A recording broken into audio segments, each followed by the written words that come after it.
मित्रांनो, आपल्या यूट्यूब चॅनलमध्ये तुमचं स्वागत आहे। आज आपण बघूया छत्रपती संभाजीनगरमध्ये कांद्याची काय परिस्थिती। आजची दिनांक 27/12/2024। आज बघूया कांद्याची काय अवस्था होती आज। आता मित्रांनो बघूया आपण व्हिडिओच्या माध्यमातून आपण सगळी कांद्याची माहिती करून घेऊया।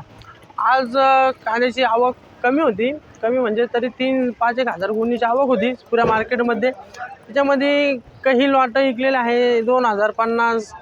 हा टॉप क्वालिटीचा माल विकलेला आहे 10 गोण्याचा लॉट 3050 रुपये। त्यानंतर टॉप गोल्टी माल टॉप ते विकलेला आहे 2000, 1900, 1800 पर्यंत।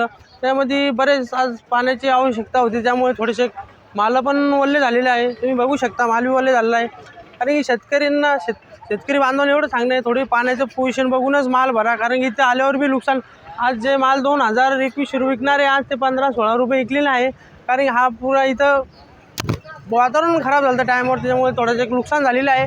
कारण की किलो मागे 2 किलो मागे 4-4, 5-5 रुपये घटलेले आहे, आणि लय नुकसान आहे इकडं माल आणल्यावर। थोडंसं माल भरा, आपण थोडंसं वातावरण पाहूनच माल भरा। आणि कृपया करून जे दुकानवाले त्यांना म्हणा थोडंसं मध्ये मारायची व्यवस्था करा म्हणा, कारण की माल भरपूर वल्ला त्याच्यामुळे 2-4 रुपये आपले घटू लागले।